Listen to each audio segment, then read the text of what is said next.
Nous avons reçu un appel au cabinet quand cette affaire commençait à faire les gros titres. Il s'agissait d'une histoire de maltraitance sévère sur mineurs qui concernait les enfants de Ruby Franke. Tu ne risques rien avec moi, d'accord? On essaie juste de comprendre ce qu'il t'est arrivé. Le plus important, c'est que tu ailles bien. T'as compris? Il avait les deux poignets recouverts de gros rubans adhésifs par-dessus du cellophane. Et ça sentait la chair brûlée. Les agents de police ne savaient pas combien d'enfants il restait dans la maison. Et le jeune garçon n'avait pas vu ses frères et sœurs depuis un moment, parce qu'ils vivaient séparés les uns des autres. Après avoir vu dans quel état il était, il craignait de trouver un corps à l'intérieur. Je vais pleurer. Il faut qu'on identifie les propriétaires de la maison. S'il y a deux autres enfants, on doit la fouiller. C'était une très grande maison avec un grand sous-sol bétonné.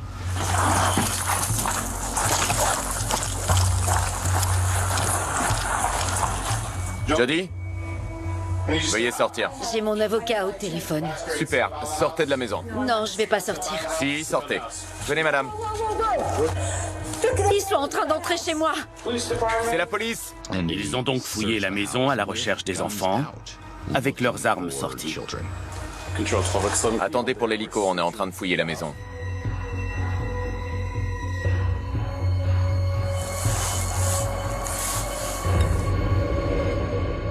Ils ont trouvé une petite fille. Hé, toi, viens avec moi. Je suis agent de police.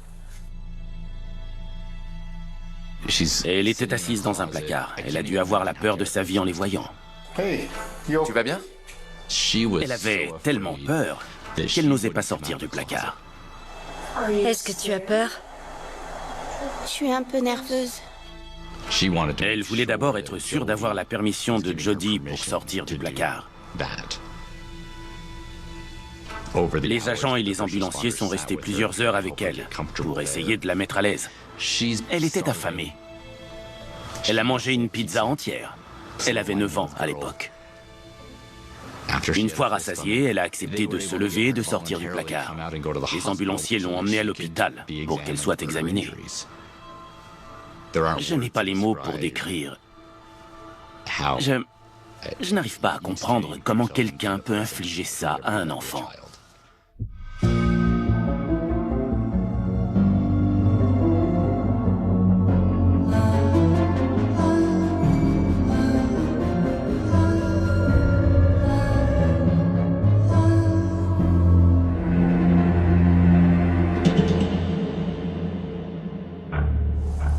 Il y a d'autres enfants?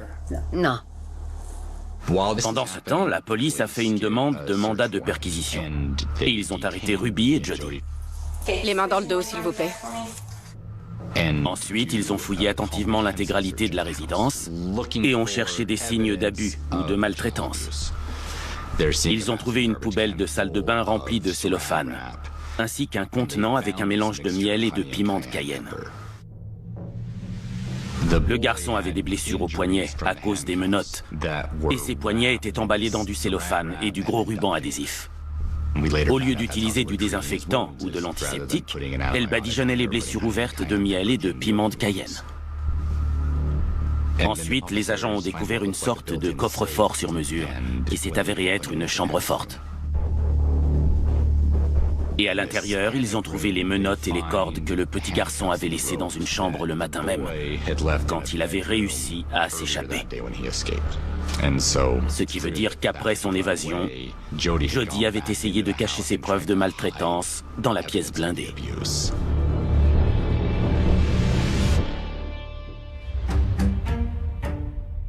On retrouve Shelby Lofton en direct du comté d'Utah. Je vais vous expliquer la situation rapidement. Je travaille pour KSL 5 News, une chaîne d'info locale à Salt Lake City. Juste avant la réunion éditoriale du matin, j'ai appris qu'il s'était passé quelque chose avec Ruby Franke. J'ai indiqué à mes collègues que je suivais la chaîne de vlog de la famille de Ruby et qu'à mon avis, il fallait étudier cette affaire de plus près. Mon manager m'a dit qu'on devait y aller tout de suite.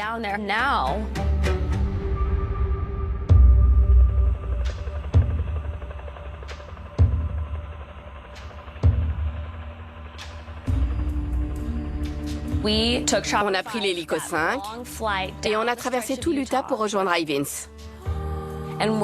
On était en contact avec la police sur le trajet pour récolter un maximum d'informations vérifiées. Nous avons ainsi appris que leurs 2 plus jeunes enfants avaient été emmenés à l'hôpital et que Ruby Franke et Jody Hildebrandt étaient toutes les 2 soupçonnées de maltraitance sévère sur mineurs. Comment en est-on arrivé là? Puis, je me suis rappelé que Ruby avait 6 enfants. Shari et Chad sont adultes et n'habitent plus avec elle. Mais où étaient les 2 autres filles du milieu qui sont encore mineures? J'ai posé la question aux agents et ils m'ont dit que c'était un des points de l'enquête en cours.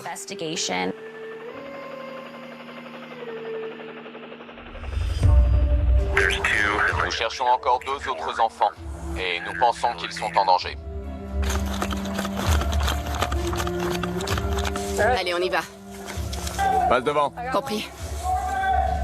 C'est la police! Y a quelqu'un? Regardez partout, dans les endroits où un enfant amaigri pourrait se cacher.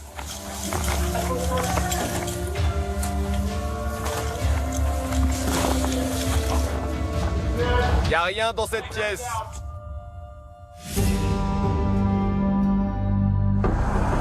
Nous soupçonnons les parents. Et nous cherchons encore les autres enfants. La protection de l'enfance a un mandat pour les 2 plus jeunes. Bonjour, Pam, ça va? Oui. Je suis l'agent Hawkins du bureau d'American Fork. On a appris que les 2 filles du milieu, qui sont aujourd'hui adolescentes, avaient été retrouvées dans la maison de Pam Butcher. Pam travaillait avec Ruby et Jody à l'époque. Comment avez-vous rencontré cette famille? La famille Franke? Oui. Grâce au programme de coaching Connections. Ces 2 jeunes filles ne présentaient pas de blessures, mais ça compliquait encore plus la situation. Est-ce qu'elles allaient bien d'un point de vue psychologique? Et pourquoi avaient-elles été séparées de leurs frères et sœurs? Les agents de police ont interrogé Ruby et Jody séparément. Ils leur ont demandé de leur expliquer ce qu'il se passait, de les aider à comprendre cette situation étrange. Je n'essaye pas de vous cacher quoi que ce soit. Je n'essaye pas de compliquer les choses. Si vous aviez toutes les pièces du puzzle, je suis sûre que vous auriez beaucoup d'empathie. Jody se comportait comme si elle agissait normalement et que les autres avaient tort. Je suis psy. J'ai l'habitude des gens qui retournent la situation à leur avantage. Donc je comprends. Je sais de quoi ça a l'air de votre point de vue. Je comprends. J'aimerais que personne n'agisse ainsi, mais ce n'est pas le cas. On voudrait vous parler de certaines choses qui impliquent vos enfants notamment. Vous habitez dans le coin? J'ai toute la journée, moi, donc c'est à vous de voir si vous souhaitez nous répondre, nous expliquer ce qui se passe. Dans le cas de Ruby, dès qu'elle a compris qu'elle était une des suspectes principales, elle s'est complètement renfermée et n'a plus rien dit. J'attendrai mon avocat. Quand une mère est impliquée dans ce genre d'histoire, une des premières questions à se poser, c'est où est le père? Combien d'enfants avez-vous? J'ai 6 enfants. Ils vivent tous avec vous ou... Non, je ne les ai pas vus depuis plus d'1 an. Aucun? Non, aucun de mes enfants. Depuis 1 an? Depuis plus d'1 an. On a eu un signalement de police secours.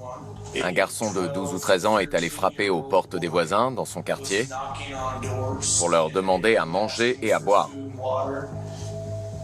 On voit bien que Kevin est choqué d'entendre à quoi ressemblaient ses enfants et ce qu'il se passait. Il était sérieusement émacié et il avait... Ça veut dire quoi, émacié?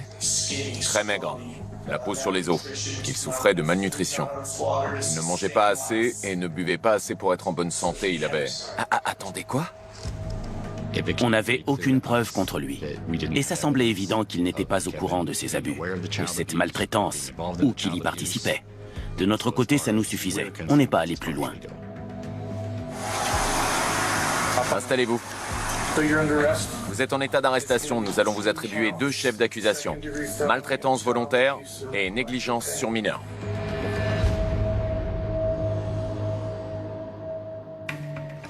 Cette affaire était plus complexe qu'il n'y paraissait. Elle soulevait de nombreuses questions. Et cela nous a pris beaucoup de temps de tout démêler. Personne au cabinet n'avait entendu parler de Ruby ou de Jody. Donc on n'imaginait pas du tout que ça puisse se transformer en grosse affaire médiatisée. Des accusations choquantes après l'arrestation d'une maman blogueuse aux millions d'abonnés dans l'Utah. Ruby Frankie de la chaîne 8 Passengers. Ruby Frankie est en garde à vue avec son associé Jody Hildebrandt. Jordan s'est levé d'un coup du canapé et a crié « Jody et Ruby ont été arrêtés ». Je n'arrêtais pas de recevoir des dizaines de textos. C'était sans fin. Tout le monde me parlait de Ruby Frankie. Je me suis dit, ah ça y est. Je n'arrête pas de répéter que c'est dérangeant, mais je ne vois pas comment le décrire autrement. Quand j'ai découvert la cause de leur arrestation, j'étais horrifiée. Les enfants de Ruby ont été trouvés attachés et blessés. Très amaigri, avec de multiples blessures. C'est l'une des pires affaires de maltraitance sur mineurs à laquelle cet avocat et son cabinet aient eu affaire. En tant que journaliste, il y a toujours certains indices qui m'alarment plus que d'autres. J'étais une ancienne abonnée de la chaîne, donc je me suis dit « Waouh !» Quand j'ai arrêté de regarder les vidéos de la famille Frankie, leur couple avait l'air de fonctionner. Et je n'aurais jamais pu imaginer que Kevin ne voit pas ses enfants pendant plus d'1 an. Comment ils en sont arrivés là?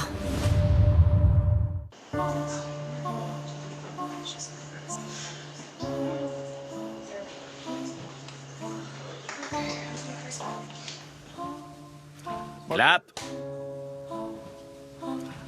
J'ignore si Kevin est un bon père. Ce que je sais, c'est que Jody est une personne toxique et que Kevin avait l'air d'en avoir souffert aussi. Pour exercer un contrôle plus efficace sur les enfants et leur imposer les doctrines de cette organisation, il faut avant tout éloigner le père. À mon avis, c'est la raison pour laquelle Hildebrandt s'est comportée comme elle l'a fait avec Kevin Frankie. Prise 1, clap. Personne n'a vraiment compris qui était le grand méchant dans cette histoire. C'était un loup déguisé en agneau qui a décelé une brèche, l'occasion d'agir. Vous ne pouvez pas imaginer le genre de femme que c'est. Vous n'avez aucune idée de ce qu'elle est. La plupart des personnes qu'on a interviewées semblent avoir suivi le même parcours. Elles grandissent au sein de l'Église, ensuite elles vont à l'université Brigham Young, puis elles se marient. C'était aussi mon expérience. Je suis allé à Brigham Young, j'ai rencontré ma femme dès le premier semestre. On vivait dans le même quartier, dans le même ensemble d'immeubles. Un jour, en allant en cours, j'étais à l'arrière du bus et elle s'est retournée vers moi pour se présenter. On a fait connaissance très rapidement tout au long du semestre et on s'est mariés peu après. Je suis bien allé à Brigham Young. Je me suis marié après la fac et j'ai eu 3 filles. Dans la culture de l'Église des Saints des derniers jours, la famille, c'est primordial. On rencontre quelqu'un et très rapidement, on se marie et on fait des enfants. Comme ça, on est liés l'un à l'autre. C'est ancré dans cette culture. C'est presque comme si on devait épouser la première personne qui nous le propose. Et c'est souvent le cas. C'est notre première demande. Dans ce genre de relation, le bonheur personnel n'est pas la priorité et il faut avant tout que le couple fonctionne. Vous êtes mariés dans cette vie et la suivante. Les jeunes subissent une énorme pression dans l'Église mormone. On attend énormément d'eux. Quand on est soumis à une telle pression, on éprouve beaucoup de honte si on ne respecte pas toutes ces règles et ces attentes. Et ça suffit à nous garder dans le droit chemin, surtout les plus jeunes.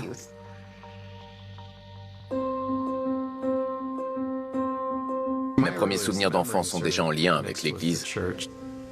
On nous a toujours appris l'importance de l'obéissance pour obtenir la bénédiction de Dieu.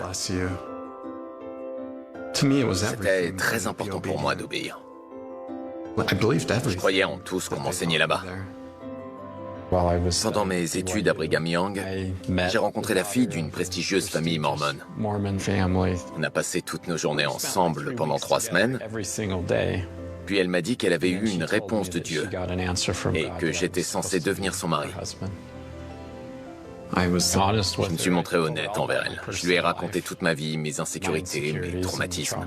Quand on est victime d'abus sexuels, on a toujours l'impression d'avoir perdu une part de son innocence.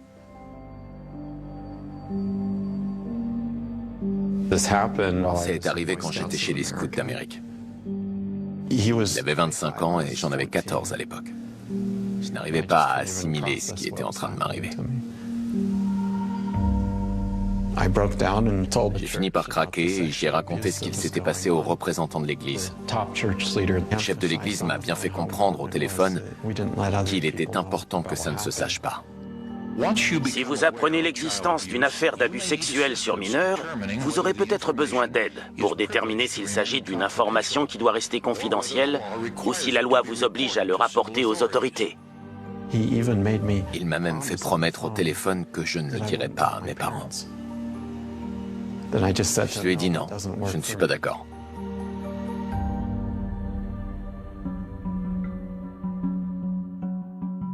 Dans cette culture conservatrice, de nombreuses personnes pensent que certaines vérités ne sont pas faites pour être révélées, surtout si elles risquent de nuire à l'institution, notamment des institutions sacrées comme l'Église ou les scouts.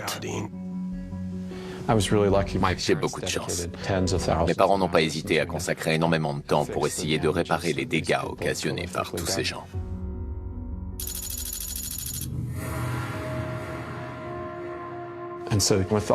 Avec l'aide de mes parents, j'ai décidé de porter plainte contre les scouts d'Amérique. On s'est battu pendant des années. C'est devenu une sorte de cauchemar inimaginable. 2 ans plus tard, j'ai accepté un arrangement. Mais j'ignorais complètement que mon histoire allait provoquer une telle réaction en chaîne. Le déballage de ta vie privée devant tout le monde comme ça. J'ai pas les mots pour expliquer à quel point ça a été traumatisant. Ça a également créé de nombreux problèmes dans ma relation avec ma femme. Comme elle venait d'une famille très haut placée au sein de l'Église, ça lui posait quelques soucis parce qu'elle ne pouvait pas contrôler la situation. Donc quand elle m'a dit qu'elle voulait qu'on essaie de suivre une thérapie, je me suis dit que c'était une bonne idée, qu'on le ferait ensemble et que les choses s'arrangeraient. La réparation des dommages liés à des abus doit s'effectuer en privé et en toute confidentialité avec un prêtre ou un chef d'église de confiance, si besoin avec l'aide d'un professionnel qualifié, qu'il vous recommandera. Dans l'église mormone, c'est assez courant de parler de ses problèmes à son évêque. Soit il vous donne quelques conseils, soit il vous dit que ça dépasse ses compétences et il vous aiguille vers un thérapeute de confiance. On en a parlé avec l'évêque et il nous a conseillé d'aller voir Jody Hildebrandt. C'est ce qu'on a fait. Et c'est comme ça que Jody Hildebrandt a détruit ma vie. Vous pouvez changer, c'est possible. Vous n'avez pas besoin de vivre avec cette foi jusqu'à la fin de votre vie. La première fois que je l'ai rencontrée, c'était à une séance de groupe. Elle arrive, très charismatique, on dirait une présentatrice de talk-show. On est suspendu à ses lèvres pour qu'elle nous aide à résoudre nos problèmes. Vous êtes tous des enfants de Dieu. Je suis une enfant de Dieu. Vous aussi, vous êtes un être sacré. Jody commence par nous parler de personnes haut placées de l'Église, de célébrités qu'elle a aidées, des personnes en quête de vérité qui comptaient sur elle. Ensuite, elle raconte des histoires amusantes, de petites choses intimes auxquelles tout le monde peut s'identifier. Ça aide les gens à se détendre et comme ça, ils sont plus à l'aise pour parler. Elle prend quelques exemples dans le public de personnes qui sont dans le déni. Tout le monde en rigole et la personne concernée se dit « Oh, j'imagine que j'étais effectivement dans le déni ». Une des choses que Jody enseigne à chaque séance, c'est qu'une relation doit prendre fin pour pouvoir renaître. C'est un symbole fort du christianisme, que quelque chose doit mourir pour pouvoir ressusciter. C'est aussi une manière de nous expliquer qu'il faudrait faire une sorte d'abstinence sexuelle, passer un certain temps sans aucun rapport intime, pour que notre relation puisse renaître sous un nouveau jour. Elle nous y encourage avec une touche d'humour et beaucoup de charisme. Elle nous listait tous les gens qu'elle avait aidés. Et j'ai commencé à voir quelques changements dans ma relation avec ma femme. Donc je me suis dit que c'était une bonne chose, qu'on allait pouvoir avancer. On me demande souvent si je suis allé voir Jody Hildebrandt pour une thérapie de couple. Mais non, j'y suis allé de mon plein gré. Je voulais travailler sur moi-même. J'ai connu des périodes difficiles dans mon enfance et au début de ma vie d'adulte. J'ai toujours été intéressé par la thérapie, la psychologie. Je suis réalisateur et musicien à mes heures perdues. Un jour, je jouais à un concert et la soirée se passait hyper bien. Mais forcément, l'ego ressort vachement quand on est sous les projecteurs. et qu'on reçoit beaucoup d'attention. Je me souviens que, quand le concert s'est terminé, je prenais encore quelques photos et je me suis senti bizarre. J'avais envie d'apprendre à gérer ces nouvelles émotions avant qu'elles prennent le dessus sur le reste. J'en ai discuté avec un de mes amis et il m'a parlé de Jodi Hildebrandt. Du coup, j'ai regardé quelques-unes de ses vidéos. Et en tant que père de 3 filles, un aspect m'a particulièrement touché. Le fait que ce soit une femme forte, qui s'exprimait clairement, qui présentait bien ses idées. J'avais envie d'en savoir plus à ce moment-là. Prenez le temps de vous analyser en profondeur. Concentrez-vous sur la façon dont l'humilité s'exprime en vous. Demandez-vous si vous essayez d'y résister. J'ai commencé par des séances en solo. J'ai vraiment apprécié ma première rencontre avec Jodi. Je crois qu'elle m'a tout de suite bien aimé. Donc c'était agréable pour moi. Au début, elle est très forte pour te mettre à l'aise. Elle t'aide à te sentir en sécurité et elle prend le temps d'établir une confiance mutuelle. Puis elle te demande ce qui te pose le plus de problèmes dans la vie. Elle essaie de repérer les petites failles dans la coquille. Elle passe ensuite aux questions plus intimes, concernant la masturbation, la pornographie et toutes sortes de relations sexuelles. Et elle continue à appuyer sur ces points-là. Dans les situations de transgression sexuelle, l'âme est en danger. Les comportements que les personnes lambda considèrent comme normaux sont souvent classés comme péchés au sein de l'Église, ce qui a tendance à créer un sentiment de honte pour des sensations ou des expériences sexuelles normales.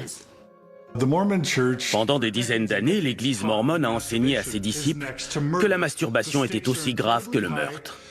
Les enjeux d'un tel péché sont énormes. Votre vie éternelle et celle de votre famille sont en danger. Forcément, Jodi Hildebrandt va utiliser ce principe à son avantage. La première action de l'adversaire est d'essayer de nous déconnecter. À votre avis, que fait la honte? La honte est l'émotion maîtresse. Je suis membre de l'Église de Jésus-Christ des Saints des Derniers Jours, ou LDS. J'aime beaucoup ces principes. Jodi aussi a grandi dans cette religion, donc au début, tout ce qu'elle disait avait un sens à mes yeux. Ça me parlait. Je vous invite tous et toutes, pas seulement ce week-end, mais pour le reste de votre vie, à rendre votre âme plus forte que votre corps. Les gens qui travaillaient avec Jodi ne connaissaient pas forcément son histoire personnelle.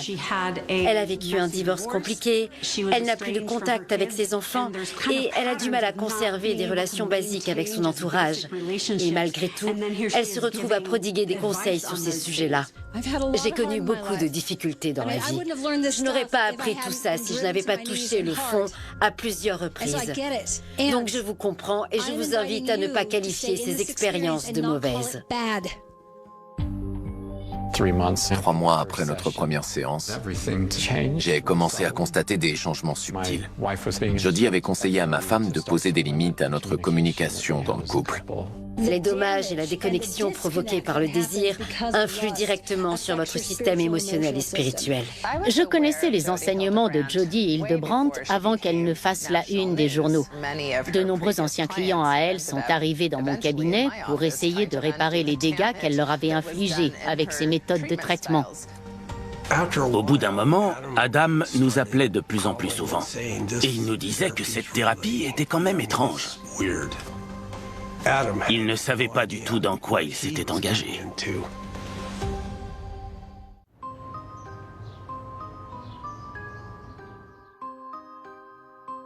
Jodi a finalement réussi à convaincre ma femme qu'on devait venir la voir plus souvent, tous les jours même.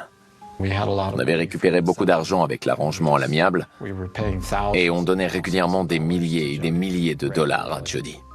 Jodi aime l'argent et le profit. Elle a très vite compris qu'elle pouvait facturer des séances d'1 heure en solo pour un très bon prix et qu'elle pouvait gagner 10 fois plus en organisant des séances de groupe. Merci d'être venu. Ça me touche que vous passiez ce moment avec moi. J'ai discuté avec des dizaines et des dizaines de victimes du schéma que Jodi Hildebrandt impose à toutes ses familles. Elle fait en sorte de pousser rapidement le mari à révéler des comportements masturbatoires et son usage de la pornographie. Elle a certainement dû le faire avec Kevin Franke.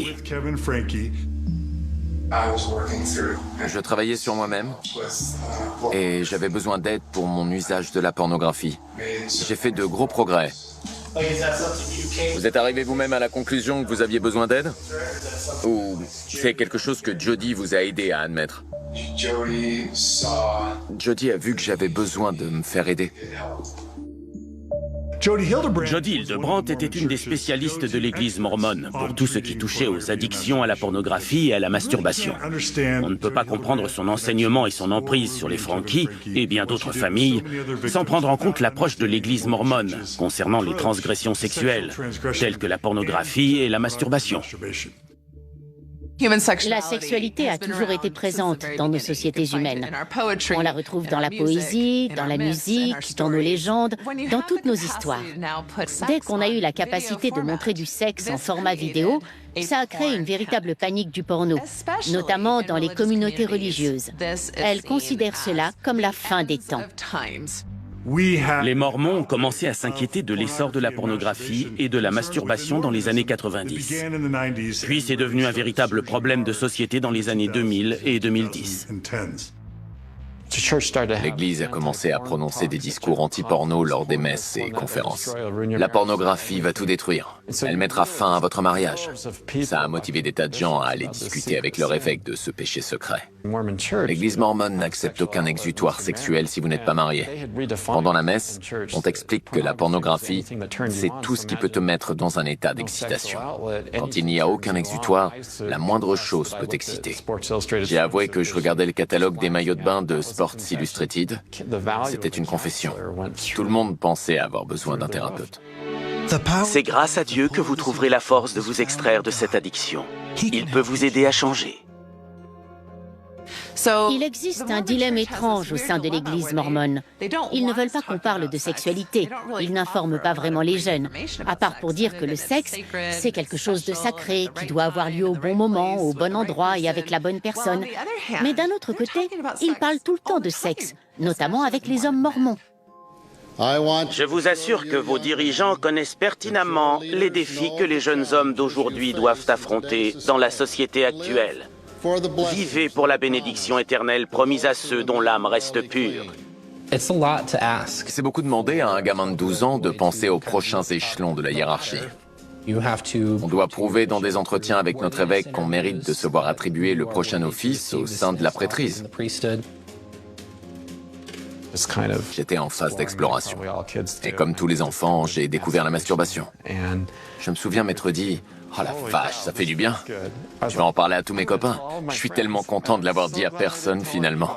Parce qu'au bout d'un jour ou deux, je me suis rendu compte que les pensées intenses que j'avais eues, c'était ce qu'on considérait aussi grave que le meurtre. » L'Église des Saints des Derniers Jours a mis au point son propre programme en 12 étapes pour guérir les comportements addictifs. Ils ont carrément copié le modèle des alcooliques anonymes pour essayer de se faire de l'argent sur cette idée d'addiction à la masturbation et à la pornographie. Que vous regardiez trop de porno ou que vous vous soyez masturbé une fois le mois dernier, on vous conseille ce programme. Jody connaît bien le fonctionnement de l'église LDS. Elle a appris comment fonctionnait le système, comment se faire recommander, comment gagner la confiance d'autrui. Toute ma vie, j'ai essayé d'être parfait. Mais j'ai connu quelques difficultés avec la pornographie à certaines périodes. Je savais que l'Église mormone considérait la pornographie et la masturbation comme un péché similaire au meurtre. Mais à cette époque, je n'avais pas regardé de porno et je ne m'étais pas masturbé depuis des mois et des mois. Jody a quand même insisté pour que je trouve un parrain et que j'intègre un groupe de soutien. Ne pensez pas qu'en arrêtant le comportement en question, vous aurez changé. Ce n'est pas un changement légitime, c'est comme la sobriété. Dans les familles concernées, le mari devait s'inscrire à une thérapie individuelle très onéreuse au sein du programme Connections pour guérir de son péché de pornographie et de masturbation. Les groupes de soutien qui se déroulaient en ligne ou en personne étaient dirigés par des personnes diplômées du programme de thérapie de Jody, qui n'étaient en aucun cas des professionnels de santé mentale qui avaient suivi une quelconque formation. Vous avez besoin de l'aide d'un professionnel, du programme en 12 étapes et d'un parrain, parce que ce sont les seules personnes qui peuvent vous comprendre et vous aider efficacement. Encore aujourd'hui, je ne sais pas comment ma femme a connu Jody, ni qui la lui avait recommandé. Elle a commencé à consulter pour raisons personnelles. Le tsunami a débuté en mai 2016. C'est là que les gros changements ont commencé à se voir chez ma femme. Un jour, elle a pris mon ordinateur et elle a fouillé mon historique à la recherche de sites pornographiques. Elle n'a rien trouvé parce que je ne regardais rien. Elle m'a dit, même si tu n'es pas addict au porno, tu dois sûrement être addict à autre chose. Je peux être addict aux crèmes glacées, je peux devenir addict à la colère. Honnêtement, on peut devenir addict à tout et n'importe quoi, tant qu'on choisit de devenir addict à cette chose-là. Elle a réussi à convaincre tout le monde qu'elle pouvait nous guérir. Elle savait très bien comment manipuler notre cerveau pour qu'on arrive à cette conclusion. Dans ces séances de groupe, il y avait des hommes d'une cinquantaine d'années, voire 70 ans. Et tout à coup, un ado de 15 ans arrivait. Dans le même groupe que toi, tu avais des gens qui, à mes yeux, avaient commis un véritable crime. Mais tout le monde était catégorisé de la même façon. Je suis quelqu'un d'assez solide, mais ça a quand même fini par me bouffer. T'as l'impression d'être un monstre, alors que tout ce que tu as fait, c'est être masturbé une fois ou avoir regardé des photos sur les réseaux ou une femme en bikini sur la plage. Du coup, tu continues à venir aux réunions, tu continues à lui faire des chèques, et ton système nerveux est complètement détruit par la honte. Un gars souffrait de problèmes d'inceste. Un autre nous racontait qu'il était exhibitionniste et qu'il avait déjà fait des victimes. Un autre encore avait fait des victimes de son voyeurisme. Mais Jody nous enseignait que c'était dans notre tête, que le contexte n'avait pas d'importance. Pour elle, on avait tous le même problème. Et si vous vous abandonnez consciemment au plaisir de la luxure, les conséquences seront significatives. Elle m'a même dit que j'étais le pire addict parmi ses clients. Et c'est là que j'ai perdu pied. Je n'arrivais plus à vivre ou même à penser normalement. Ça a réveillé le traumatisme provoqué par les abus sexuels que j'avais subis enfant, et j'ai dit à ma femme que je ne voulais plus aller voir Jody. C'est là que nos problèmes se sont aggravés pour de bon. Dans ce programme, Jody nous enseignait que la sexualité était le plus grand fléau de la vie. Le problème, c'est les hommes parce qu'ils sont avides. On conseille à la femme de refuser à son mari toute forme d'intimité, qu'elle soit physique ou émotionnelle. Elle nous disait qu'en tant que femme, on avait le contrôle sur le sexe et qu'on devait s'en servir pour vivre notre relation amoureuse de manière authentique. La vérité, c'est une question de limite. Une limite, ça concerne ce que vous allez faire, pas ce qu'une autre personne va faire. Comment mettre fin à une relation? Vous partez tout simplement. Jody a envoyé un contrat à ma femme que je devais signer si je voulais qu'on reste ensemble. Il listait les règles de la relation. Je pouvais encore vivre dans notre maison, mais on ne pouvait pas faire l'amour. Ma femme ne devait répondre à aucune de mes attentes pendant 3 ans. Si tu veux qu'on reste mariés, tu dois signer. C'était plus ou moins un divorce. Ma femme a appliqué tous les principes de Jody. Elle se servait de la séparation pour me pousser à devenir moi aussi un de ses adeptes.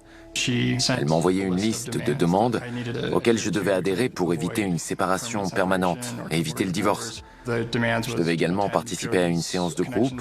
Je devais intégrer le programme en 12 étapes. Je devais me trouver un parrain. Jody éprouvait un profond dédain envers les hommes. Je voyais des couples se séparer tout autour de moi. Tout ce qu'elle voulait, c'était séparer les hommes et les femmes. Moi, je donnerais tout pour vivre dans la même pièce que mon mari. Elle était en train de lui dire de virer le sien de chez elle. La séparation est un principe de vérité. La séparation est une étape nécessaire si vous voulez continuer à vivre de façon authentique.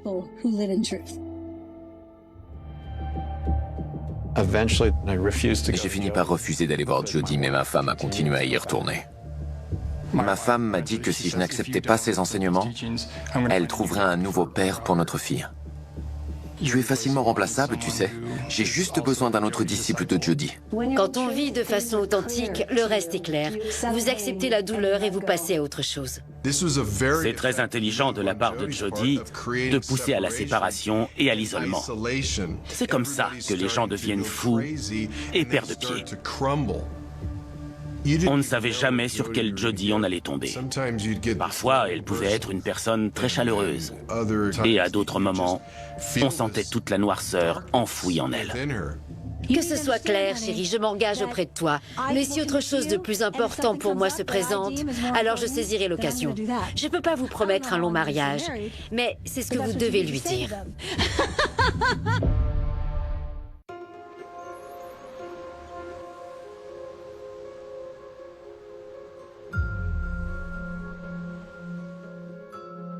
Quand les enfants sont partis, Ruby les a tous pris avec elle? Elle est restée dans la maison, je suis parti. D'accord. Est-ce que vous avez essayé de contacter vos enfants? D'aller sonner à la maison? Non. J'ai honoré les limites de la séparation sur lesquelles on s'était mis d'accord.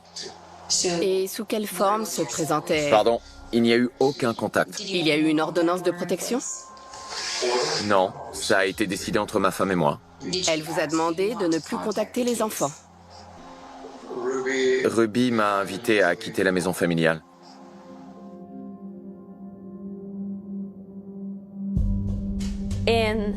Dans les jours qui ont suivi l'arrestation, j'entendais tous ces témoignages de personnes qui avaient été victimes de Jodi Hildebrandt. L'année d'absence de Kevin Franke devenait de plus en plus claire. Mais je restais quand même très sceptique. J'avais beaucoup de mal à croire que ce père de famille n'avait pas été présent pendant toute la période de maltraitance de ses enfants. J'ai décidé d'aller frapper aux portes du voisinage, à Springville, où vit la famille Franke. Et ce sont les voisins qui m'ont dit « Vous savez quand même que Jodi Hildebrandt a emménagé ici ?» Je ne comprenais pas. Comment ça? Elle vit à Ivins.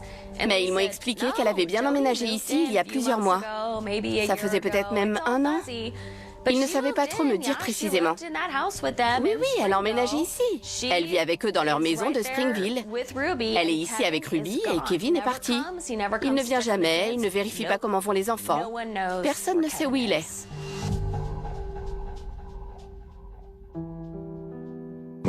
En mars 2021, c'était après un événement Connections qui avait eu lieu à Saint-Georges. C'était une conférence destinée au petit comité interne. Toutes les personnes qui suivaient une formation pour devenir coach fitness et préparateur mental, ce genre de choses. J'y étais avec Ruby. Et il y avait d'autres personnes avec leur époux ou épouse. On est allé manger au restaurant après la conférence. Et c'est à ce moment-là que Jodi s'est ouverte en discutant avec les autres femmes. C'était une conversation privée entre elles. Elle expliquait qu'elle était tourmentée et hantée par des ombres toutes les nuits. Ruby était persuadée qu'on devait intervenir pour aider Jodi. Elle s'est dit qu'on pourrait l'héberger chez nous un moment. Dès qu'elle est arrivée chez nous, plein de trucs hyper bizarres ont commencé à avoir lieu dans la maison. Les lumières s'éteignaient ou s'allumaient toutes seules. On entendait des bruits de pas sur les murs ou sur les plafonds. Certains objets se mettaient à flotter. C'était vraiment très étrange. Je me sens obligé de vous dire que je suis pas bête. Je suis ingénieur. J'ai donné des cours à l'université. Mais je n'arrive pas à expliquer toutes les choses qui sont arrivées dans ma maison. Elle ne parlait pas toujours avec la même voix, c'était hyper flippant. Et parfois, les voix disaient « Elle est à nous, on ne la laissera pas partir. Elle est à moi, je vais l'épouser. » Elle était persuadée que Satan voulait faire d'elle son épouse. Jodi exerçait un tel pouvoir sur Kevin et Ruby qu'ils ont fini par accepter et par croire ce qu'elle leur disait, qu'elle était tourmentée par des démons, des êtres diaboliques. Et comme ils avaient confiance en Jodi, ils ont commencé à voir les mêmes choses qu'elle. Kevin le dit à un moment, « Je suis ingénieur, autrement dit, je suis quelqu'un de très logique. Et pourtant, je n'arrive pas à expliquer les choses dont j'ai été témoin. » Il est peut-être ingénieur, mais son système de croyance accepte certaines choses improbables et fantastiques. Parce qu'il considère Jodi comme une figure d'autorité à ce sujet. Une autorité morale, et de ce fait, ses visions sont réelles. À mon avis, il pensait qu'elle allait pouvoir guérir le monde et combattre le mal grâce à ses enseignements. À chaque fois qu'elle entrait en transe ou qu'elle était prise d'une possession, Ruby allait voir si tout allait bien. Au bout d'un moment, elle m'a dit « Tu sais quoi? Je crois que je vais dormir avec elle. » J'ai trouvé ça bizarre, mais j'ai fini par accepter, et puis c'était décidé. Elles ont commencé à dormir dans le même lit. Donc, après avoir entamé cette relation pas du tout éthique avec toute la famille Frankie, Jody a emménagé dans leur foyer. Puis elle a réussi à convaincre Ruby qu'elles devaient dormir toutes les deux dans le même lit. Et comme si elle n'avait pas encore dépassé les bornes du point de vue éthique pour un professionnel de santé mentale, Kevin se voit mis à la porte de son propre domicile. Le 20 juillet 2022, Ruby est partie en vacances avec Jody et Pam en Arizona. Quand elle est rentrée de ce séjour, avant même de déposer ses valises dans la maison, elle m'a pris à part et m'a dit qu'elle voulait qu'on discute tous les deux. C'est là qu'elle m'a demandé de quitter la maison.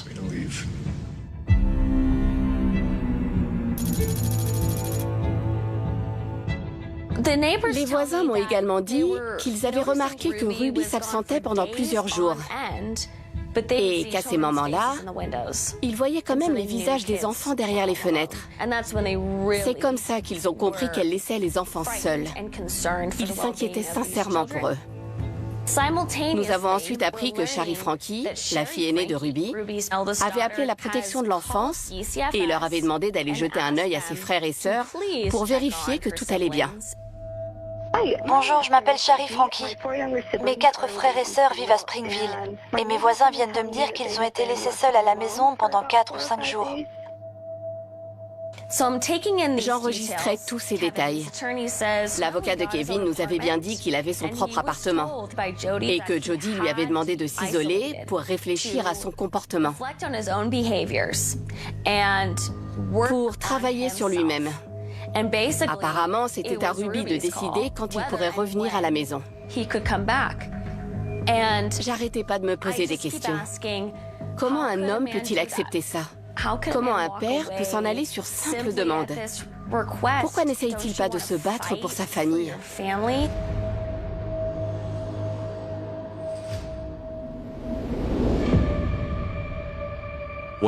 Quand on est en pleine enquête et qu'on essaie de comprendre tout ce qui se passe, ça peut être très utile de récolter des informations sur certains événements passés. On avait toutes ces preuves, mais c'est Jessie qui nous a aidés à faire le tri dans tout ça et à voir la situation dans sa globalité.